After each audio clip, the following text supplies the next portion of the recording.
بسم الله الرحمن الرحيم إن الحمد لله نحمده ونستعينه ونستهديه ونستغفره ونعوذ بالله من شرور أنفسنا ومن سيئات أعمالنا من يهده الله فلا مضل له ومن يضلل فلا هادي له أشهد أن لا إله إلا الله وحده لا شريك له وأشهد أن محمدا عبده ورسوله يا أيها الذين آمنوا اتقوا الله حق تقاته ولا تموتن إلا وأنتم مسلمون يا أيها الذين آمنوا اتقوا الله وقولوا قولا سديدا يصلح لكم أعمالكم ويغفر لكم ذنوبكم ومن يطع الله ورسوله فقد فاز فوزا عظيما أما بعد فإن أصدق الحديث كتاب الله وخير الهدي هدي محمد صلى الله عليه وآله وسلم وشر الأمور محدثاتها وكل محدثة بدعة وكل بدعة ضلالة وكل ضلالة في النار أو كما قال صلى الله عليه وآله وسلم. Alhamdulillah, segala puji bagi Allah Subhanahu wa ta'ala kerana diberi peluang lagi untuk kita berada dalam bulan Ramadan tahun ini. Dan Alhamdulillah telah pun melangkau kita, bukan half lagi dah nak habis dah, dan nak menuju ke 10 akhir daripada bulan Ramadan. Allah Subhanahu wa ta'ala bijaksananya dan hikmahnya, Allah Ta'ala menjadikan Lailatul Qadri itu di akhir. Lailatul Qadri di akhir Ramadan 30 hari sebulan. Awal-awal tu orang semangat, tapi bila dia nak mula masuk ke tengah tu 30 hari kan nak mula, maka kadang-kadang kita punya motivasi juga menurun dan sebagainya. Maka dengan sebab itu hikmah Allah Ta'ala menjadikan Lailatul Qadri, malam Al-Qadar itu di akhir. Dan malam Al-Qadar itu sebagaimana yang telah kita mengetahuinya lebih baik daripada 1000 bulan. Dan 1000 bulan itu 80 lebih tahun, 83 tahun. Nak dibanding dengan umur umat Nabi Muhammad ni pendek, maka Allah Ta'ala bagi suatu ganjaran yang besar, iaitu di akhir daripada bulan Ramadan itu sebagai suatu motivasi pula untuk kita bagi kuat balik ibadat untuk menuju ke garisan penangan. Mungkin sebahagian kita juga di awalnya itu tak berapa nak banyak ibadat, tak berapa nak banyak amalan, tetapi itu bukanlah tanda keburukan dah. Allah Subhanahu wa ta'ala kadang-kadang mentakdirkan satu orang itu keberkatannya di akhir. Keberkatan, kebaikan itu di akhir. Sebagaimana yang Nabi pernah nyatakan, al-a'malu bil khawatim. Al-a'mal bil khawatim. Amalan itu ditimbang yang akhir tu. Amalan kita ditimbang yang akhir. Walaupun di awal itu bukan bermakna Allah tak timbang, tak. Tapi di akhir itu penentu. Sebab itu di akhir, jika sekiranya satu orang mungkin kehidupan dia waktu zaman mudanya tak mampu nak elok, di akhirnya elok itu terbaik untuk dia. Nak dibanding kalau sekiranya di awalnya elok tapi di akhirnya tak elok, na'udzubillahi min zalik. So keberkatan yang Allah bagi itu al-a'mal bil khawatim, amalan ditimbang di akhir. Jadi itu ada kebaikannya itu. Walaupun mungkin di awal Ramadan kita kurang ibadat, tapi tak apa, jangan bimbang. Mudah-mudahan Allah nak yang terbaik di akhir tu. So di akhir tu rebutlah. Kerana eloknya di akhir itu insya-Allah eloklah semuanya. Kalau elok di akhir, eloklah semuanya. Lailatul Qadri, inna anzalnahu fi lailatul qadr. Sesungguhnya kami turunkan Al-Quran itu di malam Al-Qadar. Allah tanya pula, wa ma adraka ma lailatul qadr. Kamu tahu tak apa itu malam Al-Qadar? Lailatul Qadri khairun min alfi syahr Lailatul Qadri itu lebih baik daripada 1000 bulan. Tanazzalul malaikatu warruhu fiha biizni rabbihim min kulli amr. Akan turun pada malam itu para malaikat. Warruh, ar-ruh Jibril alaihissalam. So para malaikat akan turun dan Jibril pun turun sekali pada malam Al-Qadar. Dan kebaikan itu hatta matla'il fajr, sampailah naiknya fajar subuh. Dia punya tempoh Lailatul Qadri itu. So malam Al-Qadar bermula daripada Maghrib. Malam Al-Qadar bermula daripada Al-Maghrib. Elok je buka puasa malam namanya. So Al-Qadar yang dikatakan malam Al-Qadar itu telah pun bermula. Jadi tak ada alasan untuk kita tak diibadat dah. Tak ada alasan untuk tak diibadat. Bahkan amalan puasa itu adalah amalan yang kata orang 24/7. Ramadan dengan puasa ni 24/7 ibadat belaka. Bangkit daripada pagi itu nak sahur ibadat. Kemudian dia start puasa. Every second daripada dia berpuasa itu dia berada dalam ibadat ni. Bermula daripada fajar tu sampai nak buka puasa tu kita dalam ibadat tu. Yang tak ada dalam amalan yang lainnya. So itu kata Imam Ahmad, maka amalan puasa itu amalan yang paling ikhlas kepada Allah Subhanahu Wa Taala. Kemudian ditambah lagi dengan ibadat puasa tu, baca Qurannya, bersedekahnya, zikirnya, bertambah-tambah. Dan waktu maghribnya sementara kita nak menunggu buka puasa masih dalam ibadat. Buka puasa, makan itu pun ibadat. Lepas tu salat maghrib pula. Lepas tu menunggu isyak pula. Lepas tu isyak, lepas tu tarawih. Tak habis-habis, tak berhenti ibadatnya. Itu amalan istimewanya bulan Ramadan. Dan bila disebut bulan Ramadan, maka Al-Quran tak boleh nak pisahkan, kerana ayat yang kita bacakan tadi itu sendiri menceritakan Al-Quran. Inna anzalnahu fi lailatul qadr. Sesungguhnya kami menurunkannya. Nya itu Al-Quran. Inna anzalnahu. Jadi kami menurunkan dia. Hu tu Al-Quran. Pada malam Al-Qadar. Dalam surah yang lain, Inna anzalnahu fi lailatin mubarakah. Sesungguhnya kami telah menurunkan Al-Quran itu pada malam mubarakah, pada malam yang diberkati. Syahrul Ramadan alladhi unzila fihi Al-Quran. Bulan Ramadan yang mana diturunkan di dalamnya Al-Quran. Hudan linnas, sebagai petunjuk bagi manusia. Wa bayyinatin minal huda wal furqan. Dan petunjuk dari kepada manusia itu menjelaskan antara huda, itu hidayah, wal furqan, iaitu pembeza antara hak dengan batil. Maka Al-Quran itu adalah hudan linnas. Apa itu Al-Quran? Al-Quran itu kalamullah. Al-Quran itu percakapan Allah. Allah bercakap-cakap. Allah berkata-kata. Bersama dengannya huruf dan suara. Huruf dan suara.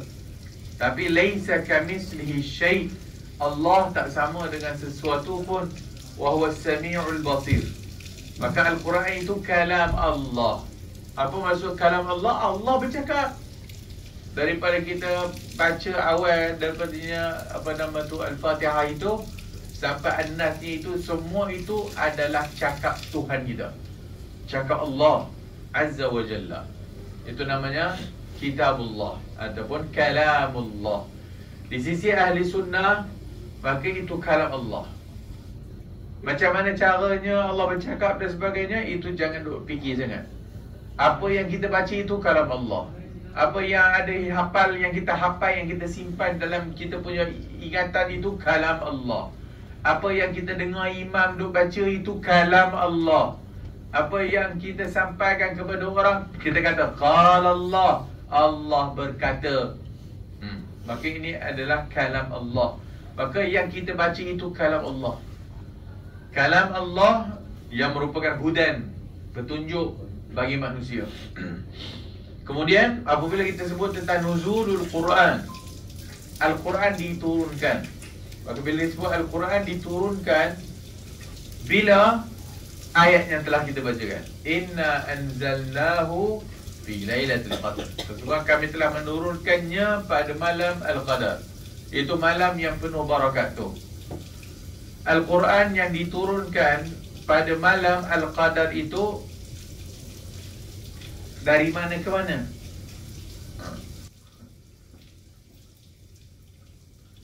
Mana ke mana? Adakah diturunkan kepada Nabi Muhammad ke? Atau diturun dari Lauhul Mahfuz ke langit dunia? So Al-Quran ni dia ada dua cara penurunan.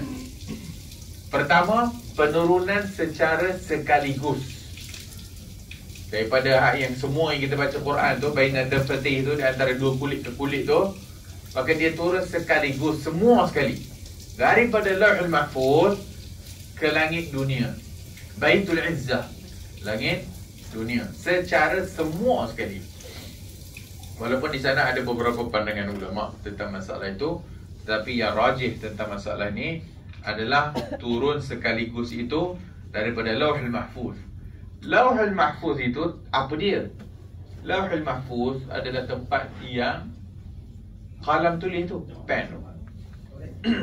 Allah Subhanahu wa taala menciptakan pen, al-qalam. Kemudian Allah kata kepada pen itu, uktub, tulis semua yang akan berlaku sampai hari kiamat. Pen tu sebelum tu dia bertanya, nak tulis apa? Allah kata tulis. Nak tulis apa wahai Tuhan?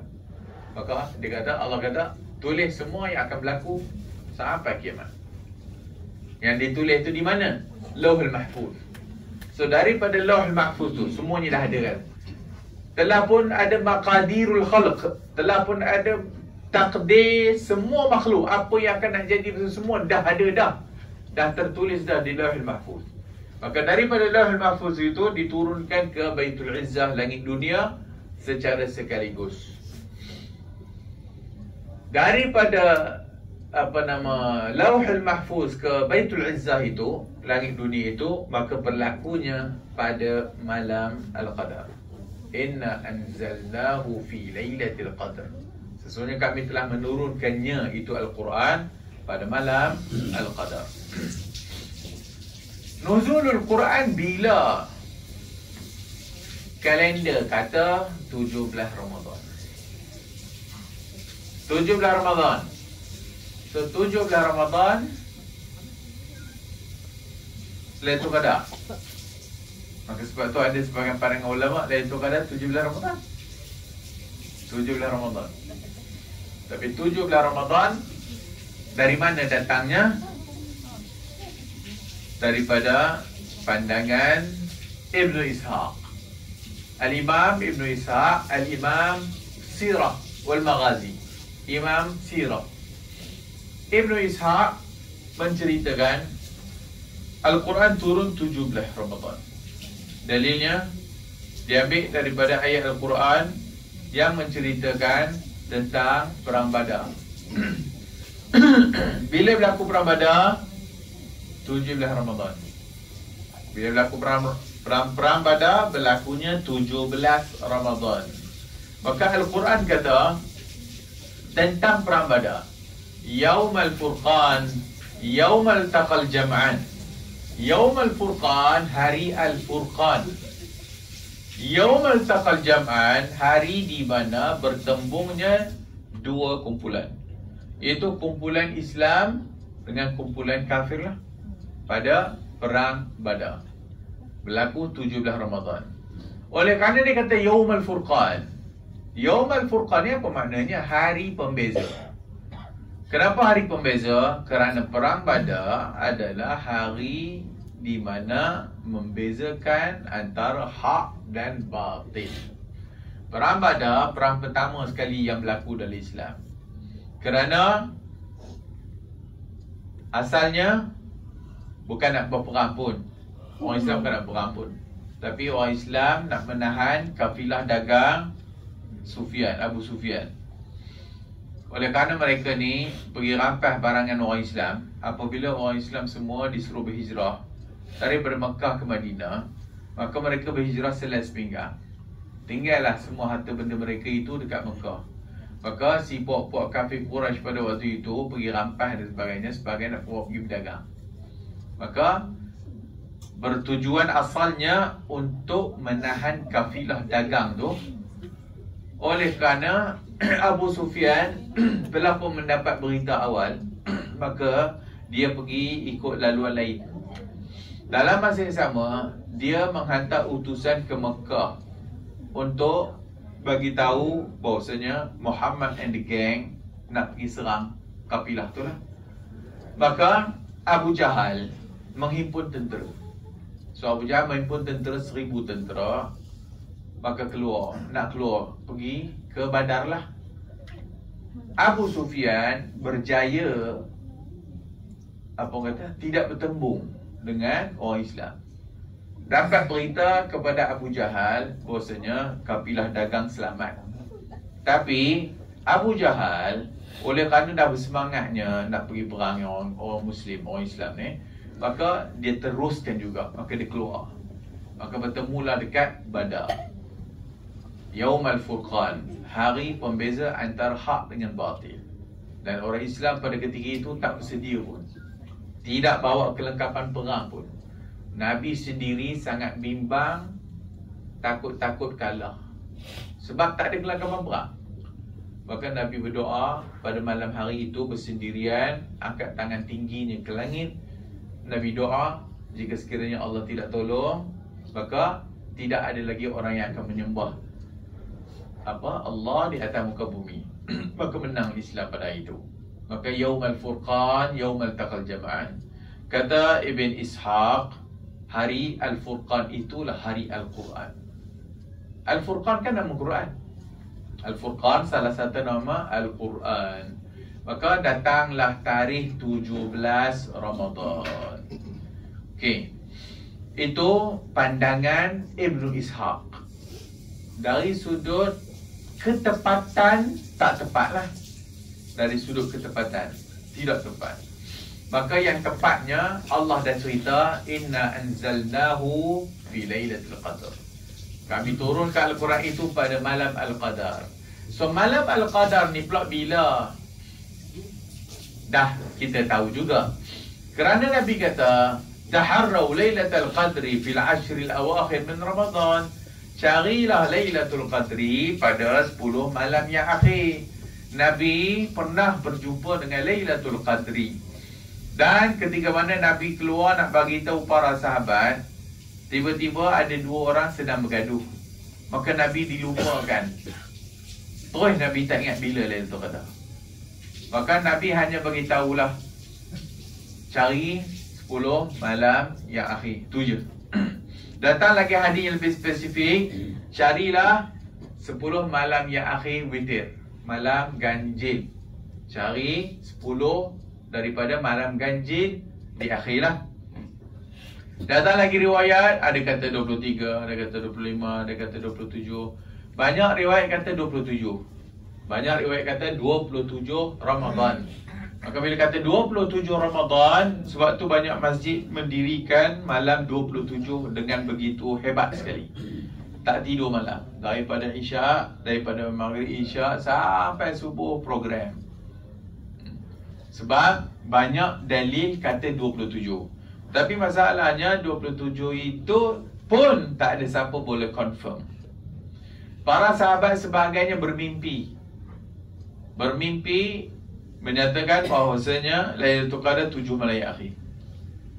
Oleh kerana ramai para sahabat bermimpi yang sama, Nabi kata kemungkinanlah carilah 7 malam yang akhir itu.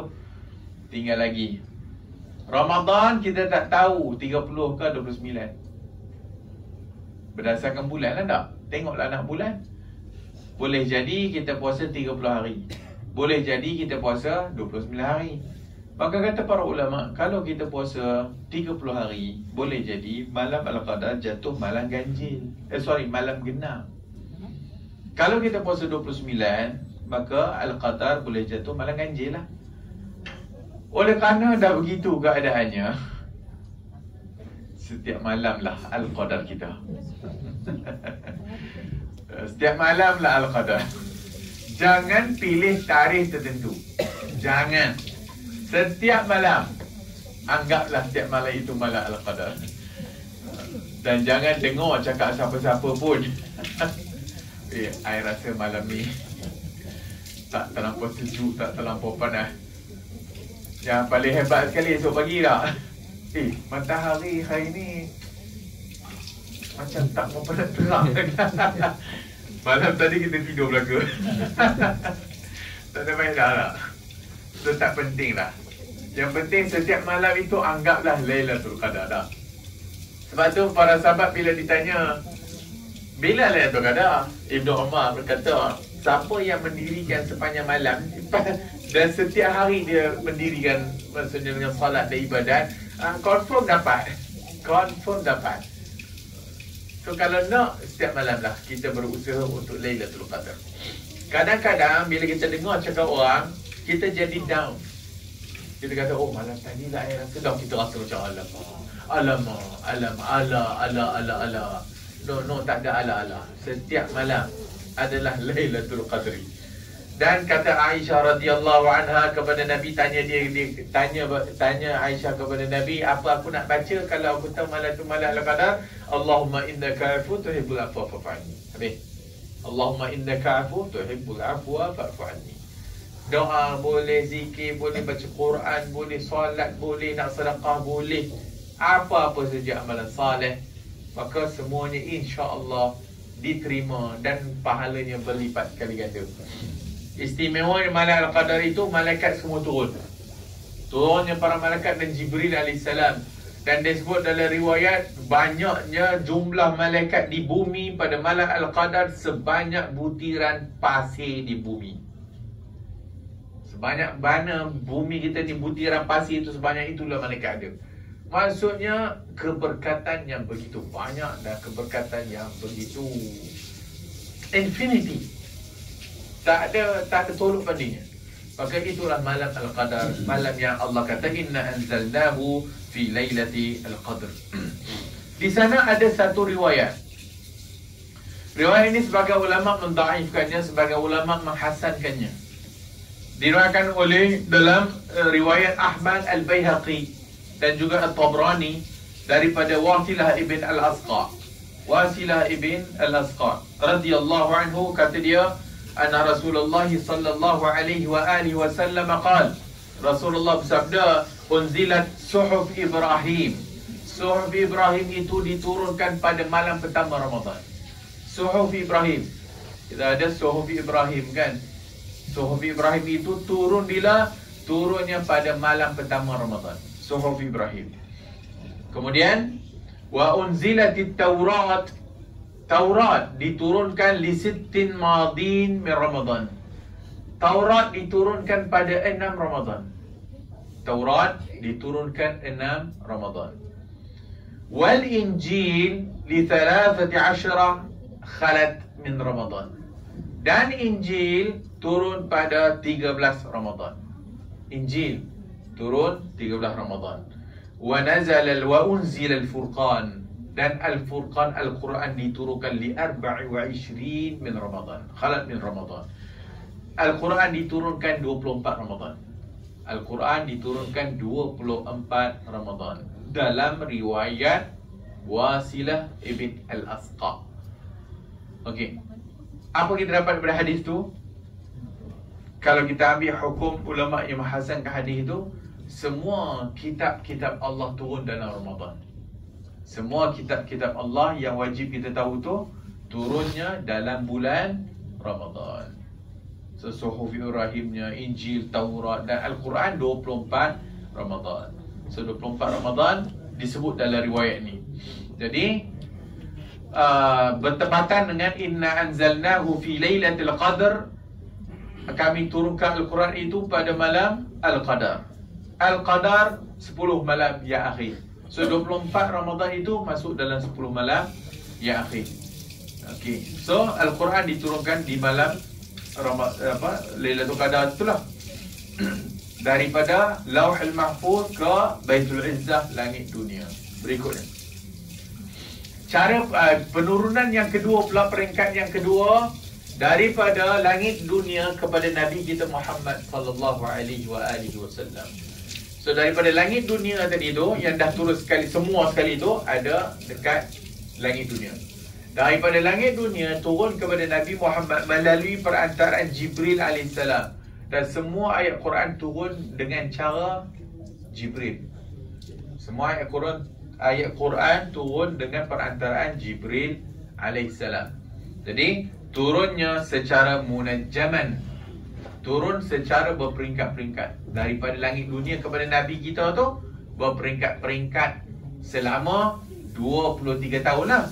13 tahun dekat Mekah, 10 tahun dekat Madinah. Dan Allah sebut dalam persoalan ini apa yang disebut oleh orang-orang kafir. Allah sebut dalam surah Al-Furqan ayat 32, wa qala alladhina kafaru laula nuzila alaihi al-Qur'anu jumlatan wahidah. Orang-orang kafir kata, apa hal Quran tak turun sekaligus? Ya, pelik, kata dia. Orang kafir kata, kenapa Quran nak turun sikit? Kenapa tak turun sekaligus? Orang kafir ni maksudnya siapa? Musyrik pula. Dan boleh jadi juga ada pada ketika itu ahli kitab tak? Ahli kitab waktu itu. Taurat, Injil turun macam mana? Taurat, Injil, Zabur semua turun sekaligus. Terus sekaligus kepada Nabi. Taurat, Injil, Zabur, Suhuf turun secara sekaligus kepada Nabi itu. Tapi Al-Quran tak. Maka Al-Quran turun secara munajjaman, berperingkat-peringkat. Sebab itu orang kafir kata, apa Al-Quran ni turun macam ni? Turun sikit. Dia tak turun sekaligus. Mungkin mereka dapat maklumat bahawa kitab-kitab sebelum yang diturunkan kepada Yahudi dan Kristian itu secara sekaligus. Maka Al-Quran tak. Maka Allah menjawab persoalan itu, kadzalika linuthabbita bihi fuadak. Yang demikian itu kami turunkan macam demikian tu, berperingkat-peringkat untuk menguatkan jiwa engkau wahai Muhammad. Linuthabbita fuadak wa rattalnahu tartila. Dan bacalah Al-Quran itu secara tartil, iaitu secara tartil lah. Jadi apa hikmah Al-Quran itu diturunkan secara terpecah-pecah. Wa kadzalika, ataupun disebutkan dalam ayat Allah menyatakan faraqna, kami pecah-pecahkan Quran itu supaya turun kepada engkau wahai Muhammad ala muqsin, supaya dia turun senang nak faham. Maka antara hikmah yang disebutkan tentang permasalahan Al-Quran ini diturunkan secara berperingkat-peringkat. Maka yang pertamanya tadi disebut dalam ayat yang tadi, linuthabbita fuadak, untuk menguatkan jiwa Nabi sallallahu alaihi wasallam. Apa maksud menguatkan jiwa Nabi? Maka Al-Quran itu tidak sekaligus. Sepanjang Nabi menyampaikan dakwah daripada zaman Makkah kepada zaman Madinah, Al-Quran still turun. Maka ketika mana Nabi kecewa, ketika mana Nabi kadang-kadang down, ketika mana Nabi mengalami tekanan, maka Al-Quran turun. Dan begitu juga di awal apabila turunnya Iqra bismi rabbikal ladzi khalaq, Nabi sangat bimbang dan sangat takut. Apa hal ni? Datang satu malaikat ni yang dia pun bela, apa yang nak jadi kepada aku ni, kata Nabi. Nabi kata, aku bimbang kepada diriku, apa nak jadi kepada aku. Maka Khadijah kata kepada Nabi pada waktu itu, jangan bimbang, Allah tidak akan menyia-nyiakan engkau. Engkau buat ini, engkau buat itu, engkau buat ini, engkau buat itu. Itu menenangkan Nabi sallallahu alaihi wasallam. Lepas turunnya Iqra, wahyu terputus seketika.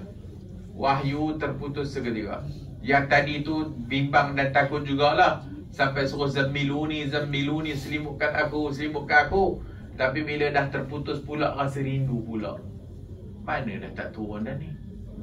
Lepas turunnya Iqra, Khadijah bintu Khuwailid bawa berjumpa dengan Waraqah ibn Naufal.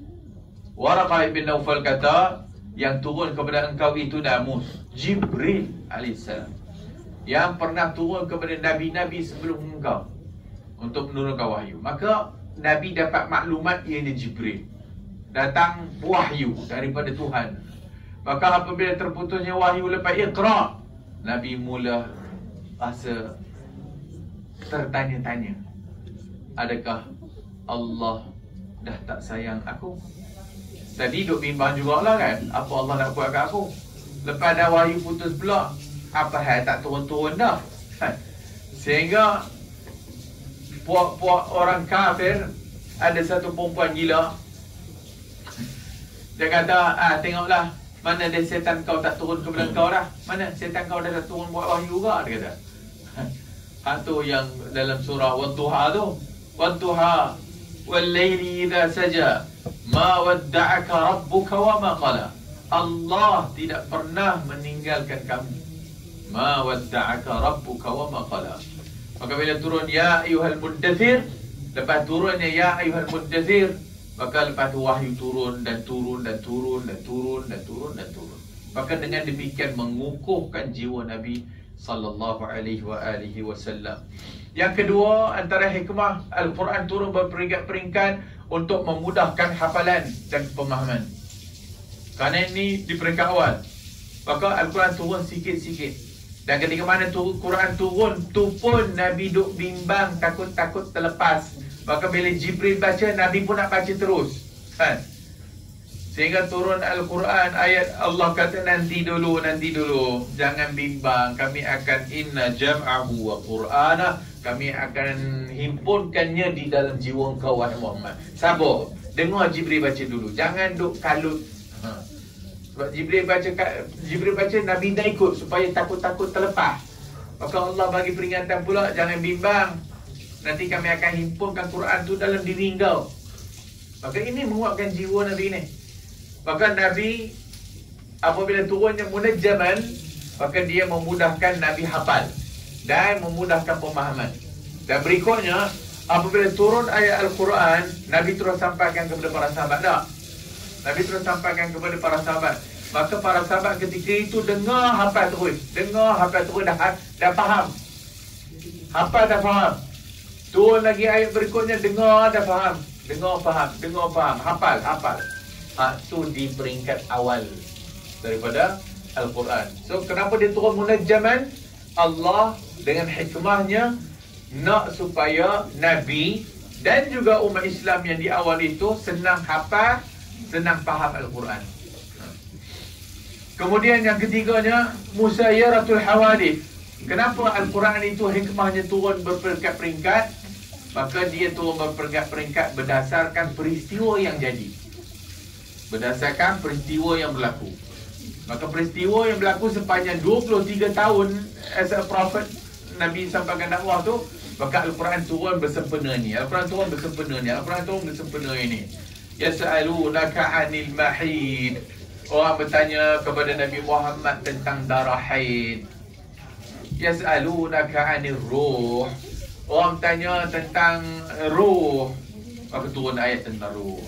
Turun ayat tentang haid, turun ayat tentang ni, turun ayat peristiwa Badar, turun ayat peristiwa Uhud, turun ayat peristiwa Khandaq, turun ayat peristiwa jin masuk Islam, turun ayat. Maka ayat diturunkan berdasarkan kejadian dan peristiwa. Jadi itu sebab diturunnya secara munajjaman, secara berperingkat-peringkat. Dan dalam masa yang sama juga menjawab kepada persoalan-persoalan yang ditanya kepada Nabi sallallahu alaihi wasallam. Sebagaimana kita sebutkan tadilah. Kemudian at-tadarruj fi at-tashri'. Antara hikmah turun munajjaman di peringkat awal adalah tadarruj. Syariat Islam turun secara peringkat-peringkat, sikit demi sikit. Maka turun kewajipan salat dulu. Lepas tu turun kewajipan puasa Ramadan. Lepas tu turun kewajipan zakat. Lepas tu turun kewajipan wajib haji. Turun tentang kewajipan ni. Turun. So tadarruj. So arak umpamanya. Pengharaman arak kan berperingkat-peringkat. Di awalnya hanya bagi tahu saja arak tu banyak siapa mabuk jangan solat. Itu je. Sehinggalah di akhirnya Allah bagi tahu bahawasanya ada kebaikan, ada keburukan. Sehinggalah akhirnya diharamkan. So tadarruj dalam pensyariatan syariat kita ni. Maka dia juga adalah merupakan tarbiyah pada zaman itu. Tarbiyah Allah kepada umat Islam pada ketika itu. Kerana jika sekiranya Islam terus mengharamkan arak pada waktu itu, kemungkinan susah untuk diterima. Maka sebab tu dia secara berperingkat-peringkat, sesuailah dengan keadaan zaman dengan waktu itu. Dan mereka itu berada dalam kejahiliyah, kegelapan. Maka Al-Quran turun secara berperingkat-peringkat. Antara hikmah lagi berperingkat-peringkat kerana at-tahaddi wal-i'jaz, kerana cabaran dan juga mukjizat nak melemahkan orang kafir. Itu cabaran-cabaran yang diberikan kepada orang kafir. Orang kafir tak terima Islam, maka turun ayat sebagai cabaran untuk mereka.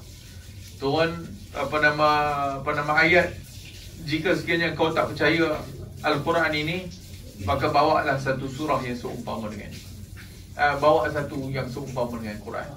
Tak mampu, tak apalah, bagi diskaun. Bawalah satu surah. Tak mampu juga, bagi lagi diskaun. Satu ayat cukuplah.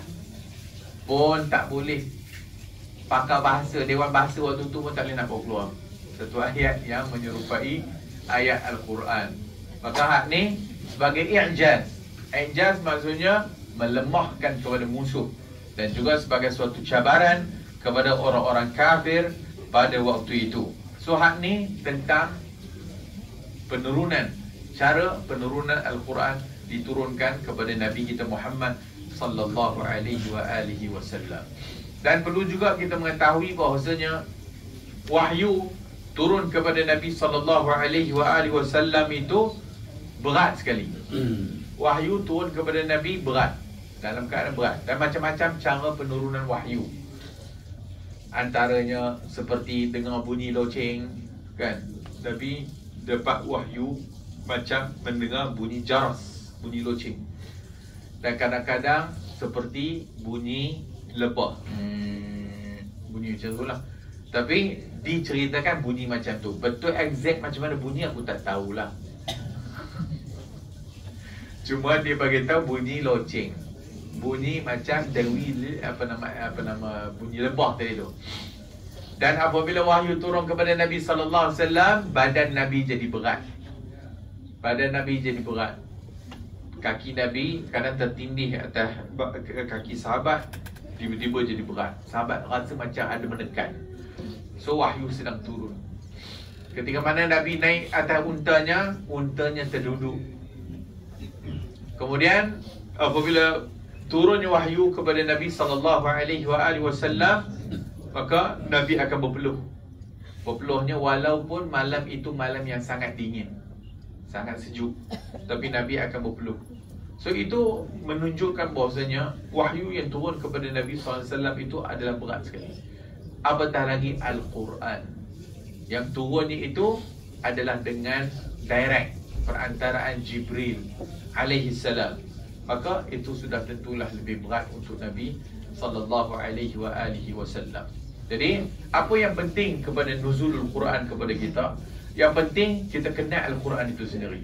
Itu kalam Allah tadi itu, dan bagaimana cara Allah turunkan kalamnya itu kepada Nabi sallallahu alaihi wasallam. Dan perlu kita tahu bahawa Al-Quran itu hudan, petunjuk, hudan linnas. Oleh kerana dia petunjuk kepada kita, maka bagaimana nakkan petunjuk kalau sekiranya kita tidak membacanya?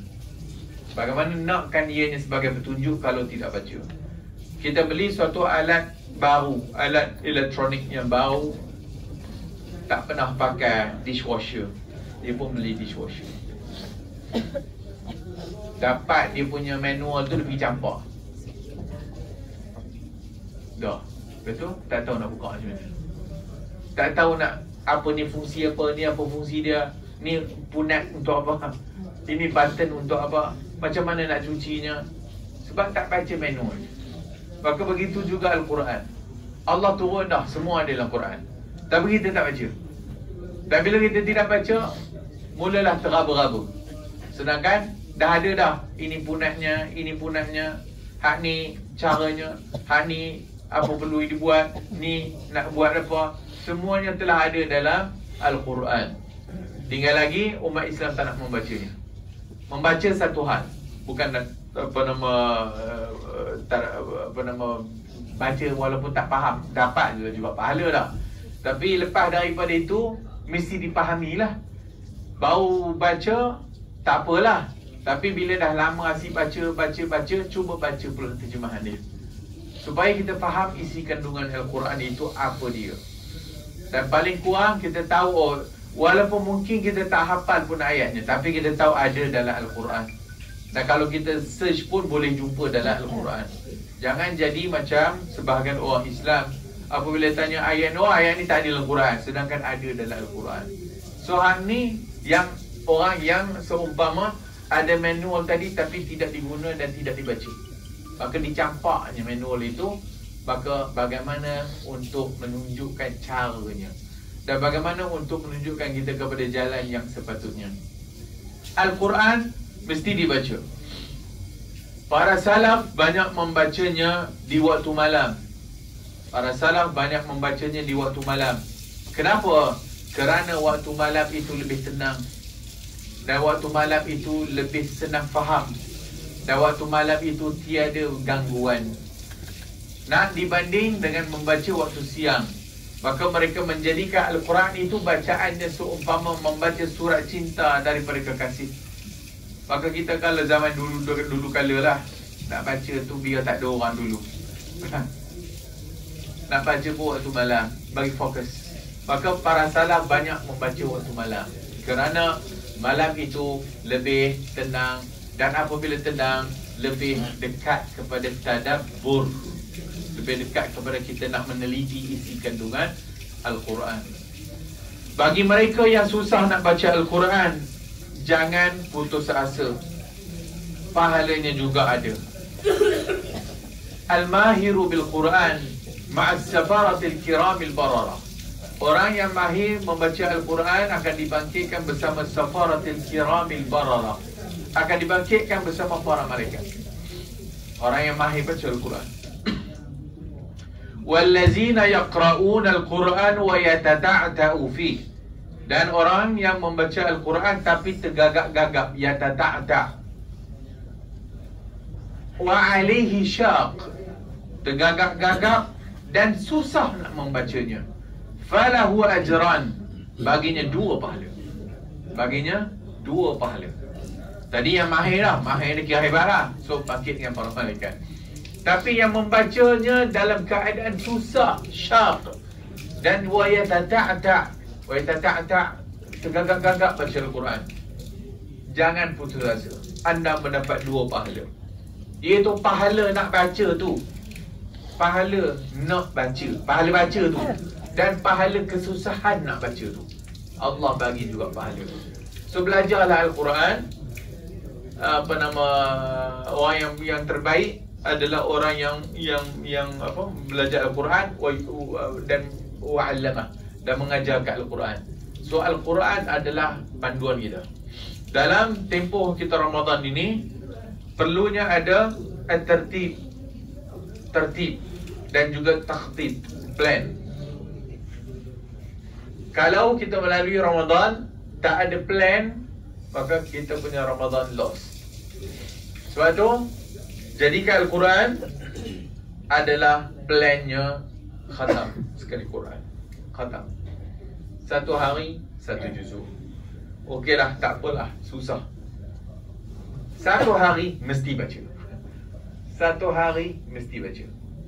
Kalau nak 1 hari 1 juzuk, setiap 5 kali solat tu 2 page lah kan? 2 page. Ataupun kalau siang susah nak baca, fokus pada waktu malam, subuh dengan malam. Kerana waktu subuh tak ada orang kacau.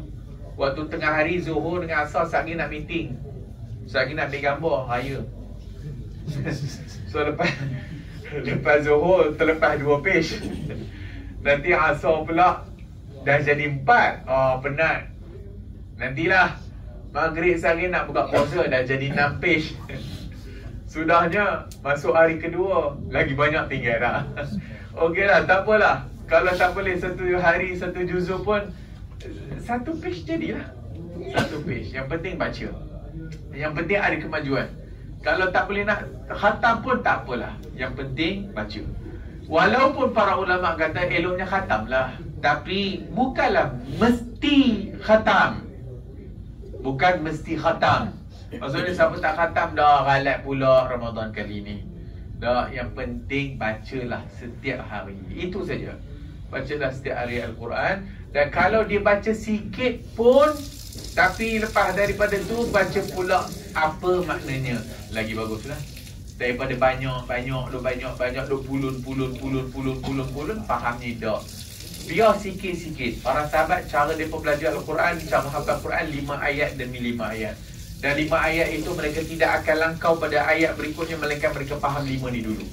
Dan faham 5 ni baru pergi ayat yang 5. Itu para salaf, itu para sahabat Nabi radhiyallahu anhum ajma'in. Cara mereka membaca dan cara mereka memahami Al-Quran. So kalau ikut penurunan Al-Quran bermula Iqra. Iqra 5 ayat saja. Iqra bismi rabbikal ladzi khalaq 5 ayat tu. Lepas daripada tu ya ayyuhal muddathir. Lepas daripada tu wadduha wal laili idza saja. Berterabur. Sebab Al-Quran turun berdasarkan apa nama peristiwa. Okey, berikutnya. Macam mana cara dia disusun? Bulan Ramadan. Macam mana cara disusun? Setiap kali tiba bulan Ramadan, apa berlaku antara Nabi dengan Jibril? Tadarus. So, Nabi bertadarus dengan Jibril AS. Bukan dengan kawan, dengan Jibril. So, apabila dia bertadarus dengan Jibril, sebab itu penyusunan Al-Quran dan ayat ini kat mana, surah ini kat mana adalah wahyu. Dia panggil tauqif. Penyusunan itu bukan Nabi yang susun. Bukan Nabi yang susun. Penyusunan itu malaikat Jibril turun tadarus dengan Nabi. Ayat ni bubuh kat sini, ayat ini di sini, ayat ini dalam surah ini, surah ini di sini, surah ini di sini, surah ini di sini. Sehingga setiap tahun Nabi akan tadarus dengan Jibril alaihissalam sampailah Nabi wafat. So Al-Quran itu disusun dengan wahyu Allah Azza wa Jalla. Maka apabila Nabi bertadarus dan Nabi diberitahu ini kat mana, ni kat mana, surah ni kat mana, mana dulu, mana kemudian, maka jadilah apa yang jadi sekarang ini, dengan bermulanya dengan Al-Fatihah itu dan berakhir dengan Suratul Nas. Disusun dengan wahyu Allah Azza wa Jalla. Dan berikutnya Katibul Wahyi, penulis wahyu pada zaman Nabi menyusunnya berdasarkan wahyu yang Nabi beritahu. Wallahu a'lam bissawab. So, mudah-mudahan nuzulul Quran bukan berlalu dengan cuti saja. Cuti kedenang. Tapi biarlah nuzul Quran yang duk setiap tahun duk sebut nuzul Quran, nuzul Quran, nuzul Quran, jadikan Al-Quran itu rabi'a qalbina au qulubina, iaitu penyejuk mata hati kita dah. Mudah-mudahan Allah Ta'ala rahmati kita. Mudah-mudahan Allah Ta'ala bagi hidayah kita dengan kita membaca Al-Quran. Dan mudah-mudahan Al-Quran inilah yang akan guide kita kepada jalan syurga Allah Subhanahu wa Ta'ala. Dan Al-Quran inilah yang akan memberi syafaat kepada pembacanya pada hari kiamat besok. Dan antara istimewanya bulan Ramadan ni dua-dua, puasa dan Quran. As-siyamu wal Quran yashfa'an. Puasa dan Quran dua-dua memberi syafaat kepada orang yang membacanya dan berpuasa. So tuan yang berpuasa dan yang membaca Al-Quran, insya-Allah Al-Quran inilah yang akan menjadi syafaat pembantu kita pada hari akhirat besok, insya-Allah. Wallahu a'lamu bissawab. Mudah-mudahan Allah Ta'ala beri kita kesempatan untuk Lailatul Qadri. Dan mudah-mudahan Allah tak mengharamkan kita mendapat kebaikan Lailatul Qadar. Mudah-mudahan Allah ampunkan dosa kita dalam Ramadan ini dan masukkan kita dalam syurga Allah Subhanahu wa Ta'ala. Aqulu qawli hadha wa astaghfirullahal azim li wa lakum. Wassalamualaikum warahmatullahi wabarakatuh.